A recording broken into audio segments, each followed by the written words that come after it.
And now it's time for our featured interview. America has been in the throes of economic upheaval for quite some time now, with a devalued dollar, collapsing markets, nationalized industries, roller coaster commodities and stocks, and government bailouts at the expense of the American taxpayer, just to name a few. The economic future of America may be the most uncertain it's been since the beginning of our nation's history. Our next guest may have some insight into what is going on and what can be done to help us prepare for what may lie ahead, and it comes from someone that may be surprising to some. A close combat practitioner and black belt trainer, Mr. Gerald Celente. He's the publisher of the internationally circulated TrendsJournal newsletter and the founder of an organization called the TrendsResearchInstitute, which has been around since 1980. He's also the author of the national bestseller Trends 2000 and Trend Tracking from Warner Books. Far better than Megatrends. Mr. Celente, welcome back to the program. In light of the recent events in Boston, how do you see this affecting the global war on terror and the economy in turn? Well, on the terror issue, the government uses whatever they can to their own purposes to push through what they want. So, for example, when we had the Sandy Hook crisis, the tragedy of some lunatic kid going into the school and killing people, all of a sudden gun control became the issue. Everything that they've done on gun control did absolutely nothing to address the problem of why some lunatic kid went in and killed a bunch of innocent people. So the point being was that they never addressed the cause. Instead, they make regulations that are going to do nothing to solve the problem. For example, with the lunatic kid, we know that he had Asperger's disease and was under medical treatment. What kind of psychotropic drugs was he on that flipped him out? So they're going to use this as well to set their agenda, even though it has nothing to do at this point with anything of a grander scale. So they use fear and hysteria anytime that they can, and to further their agendas. So would you say this is furthering the reduction of liberty? Well, that seems to be the agenda at hand. So they use it as an excuse, just like with gun control, to take more rights away from you, although they can't do anything to solve the problem. And the same thing here. I mean, the streets of Boston, from what I saw, from the video that I witnessed, there were cops everywhere. I mean, it wasn't like there wasn't anything there that they were doing that they tried to prevent such an incident. And you can't. You just can't cover all the bases. But knowing that, they'll still take all the rights away. And it relates back to the economy. Yeah. Now, how do you see that this is going to affect the economy? Well, that's what I mean. The economy is out of the news. It's gone. Hey, the Dow is down 265, then it down, another couple of hundred. The news coming out of China, wow, that economy's really going down as well. Look what's going on over there in, name the country, Spain, France, Greece, Portugal, Italy. Let's forget about that. Hey, how about the problems going on over there in Syria? Getting worse every day. What do you think about the recent hit the stock market took, gold and silver took, even Bitcoin took a hit? What is causing this? Well, I'm saying you're in a collapse. And you began the question by the Boston tragedy. And when I'm saying it takes your mind off all these other issues. Look at the top news of the last couple of days. Other than the Boston tragedy, it's gun control and gay marriage. So it's a diversion. And so when it goes into what's going on with the economy, the downward slope that we're on, the unwinnable wars in Iraq, you want to talk, all right, the same day of the Boston tragedy where 3 were killed, 55 were killed in Iraq. Look at the news, it's all there. 12 here, 15 there, 8 here, 7 there. So what I'm saying is the whole system is under collapse. The events are unfolding. Well, let me just jump in, because I think we can agree that the economic condition globally is very unstable, and for many it's very frightening, with an uncertainty of what the future will bring. Could you please tell us a little bit about what TrendsJournal could do, and your forecasting can do to support individuals in making those decisions on what to do for themselves? So they could think for themselves. It's the sole purpose of the TrendsJournal, is to put out the information there that people could look at.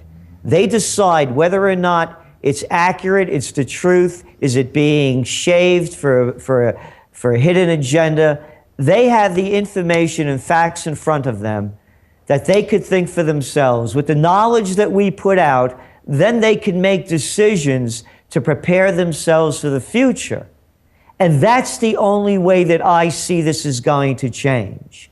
Now, speaking of the future, you talk about the possibility that the dollar could lose reserve status. For some of our viewers, can you tell us what exactly that means, reserve status, and what it means to the U.S. economy if we actually lose it? Well, I will do that, but in answering the question, so that each individual is armed with the most amount of knowledge that they could make appropriate decisions, because the higher the level of internal knowledge and belief, then they're not going to accept the road that we're going on down now. And so your next question is really a defensive one rather than an offensive one. How do we change this? So the defensive one is the United States losing its status as a reserve currency. The value of the currency declines when not everyone is only holding on to dollars. They're holding on to yuan, they're holding on to yen, they're holding on to euros, they're holding on to whatever, and gold and silver, because they don't believe in a single currency. It's a debasement. That means that everything that you're going to buy is going to cost you more, not because the value of the product went up, but because the value of the currency declines. So just like it takes you more Zimbabwean dollars to buy a pound of coffee, it takes you more Zimbabwean United States dollars to buy you a cup of coffee. Now, the administration says that the economy is in recovery and things are getting better. Are we actually on a new path to prosperity as the administration claims? And why would they be making these claims in contrast to what you've just stated to our audience? Why would anybody ask what the administration thinks when everything that they think has come out wrong? I'm going to tell you what I'm going to do. I need about $1 trillion. Yeah, I'm the new president. And I'm going to put together a stimulus plan that's going to have shovel-ready jobs. And you know what? By 2010, we're going to have the unemployment rate down to 7.2%. Remember that one? Why would anybody believe what they say? How about Saddam Hussein has weapons of mass destruction and ties to Al-Qaeda? How about the fundamentals of the economy are strong? Why would anybody believe one thing that they are saying when everything they say never comes out the way it's supposed to? Well, let me ask you this. Who are the people that believe what the administration is saying? The people that can't think for themselves. The people that are so locked into their belief systems that they don't want to admit they're being lied to because they put their hearts into the person that they believed in, that they thought was going to give them hope and change you can believe in. So they don't want to know that they were conned. They don't want to believe in the lie that was told them. That, to me, matter of fact, you asked about the TrendsJournal. That's a major story in the upcoming TrendsJournal that will be out later this week. I don't want to hear it trend. And all the reasons why people don't want to hear what they don't like, by not hearing what they don't like, then they don't do anything. Gerald, you predicted a number of amazing world events in your career and even predicted the housing collapse. You mentioned on your website the Greatest Depression. What exactly is that, and how do you believe that it will come about? It's going on. If you live in Greece, you think there's a depression? Over 30% official unemployment. If you live in Spain, you think there's depression? Their numbers are around there too, with over 50% youth unemployment. Unemployment throughout the Eurozone. It's the highest since the Great Depression. Look what's going on in Egypt, in Tunisia, in Yemen, in Syria, in Libya. There's depressions all over the world. Bulgaria, how about Slovenia? How about the United States? How about all the jobs that were lost, the majority since the Panic of '08 hit, were middle wage paying jobs? And how about the ones that are being created now? So they say, oh, the unemployment figures look a lot better. Yeah, but what kind of jobs were produced? I'm not making it up. All mostly low-paying jobs. So what you have is a plantation economy. It's still a Great Depression for a lot of people. Look at the millions that are still losing their homes. We are in the greatest depression. Nothing that the Federal Reserve, Washington, the European Central Bank has promised that has come to fruition. They've only made bad situations worse. Gerald, we haven't had a chance to talk to you about Cyprus yet, and this is a big headline across the world. What is your analysis of this situation there? Well, there are a number of them. Number one is something I've been saying for a long time. At any time, in any place, they could call a bank holiday. And if you want to make up a great word that Orwell couldn't have done better, holiday? Let me get this straight. This is no holiday, man. I can't get my money. And you're not going to give it back to me? That's a holiday? And it can happen in a country near you. It happened in the United States in 1933. It's now happened in Cyprus. It's out of the news now. Let's go back and talk more about gay marriage and gun control.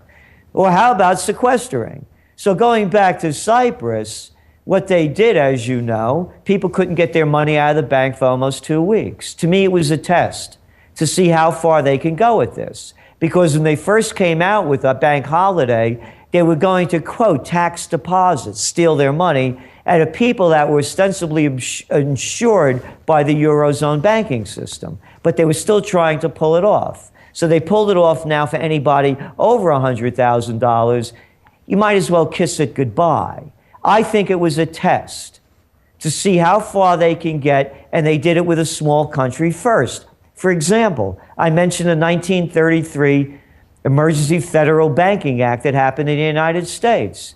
Roosevelt didn't just call the holiday, with nothing going on. There were bank runs in Michigan before this happened. Michigan was the testing ground. And the same thing to me with Cyprus. And the other important element, as people are jumping out of gold and afraid it's going to continue to go down, and I don't know where it's going to go, but I'm in it for a very long time, and I'm not getting out of it. Suppose you lived in Cyprus, and you can't get any money because the ATMs aren't putting any out, and the banks are closed. If you had some gold and silver, you think it would have bought you anything? You think it would have gotten you not only what you need or wanted, but a lot more because of the preciousness of it, as compared to more and more worthless pieces of paper? That, to me, is the story of Cyprus. So Cyprus was a testing ground, and then, of course, we heard that Italy was floating the same idea. Was that also just another word put out to see how Europe would react? And, of course, if the politicians would go ahead and enact those policies? Yes, it could well have been a trial balloon. And it's getting the people used to it. You get used to it after a while. And so that's what they do. It goes back to how we began the conversation, with fear and hysteria. So that's what the people really need to understand, as I see it, is that you have a cartel, a money changers cartel, and a military cartel that are running the show.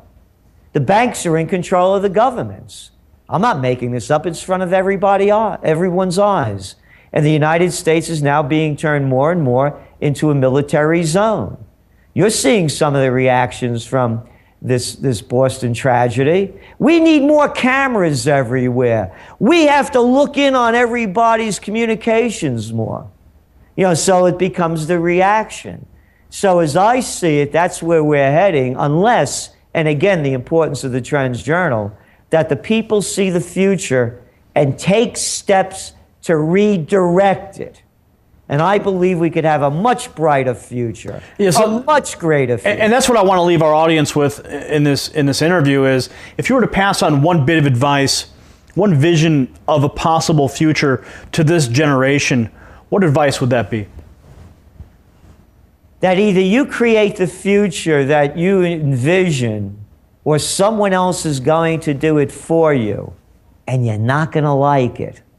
So we could either rise to greater heights or keep sinking with the way that, quote, they are taking us. And what I'm a proponent of, and something for the younger people to consider, is a renaissance, an appreciation of the greatness of the past. And everybody could badmouth this country as much as they want, but here are some facts. The fact is, one time, this country used to be quality #1. You go back and you look at the architecture, the things that we were building and creating, and now we become a Walmart bottom line society. So a renaissance is a rediscovery of the past, the best of the past, and to bring it into the future.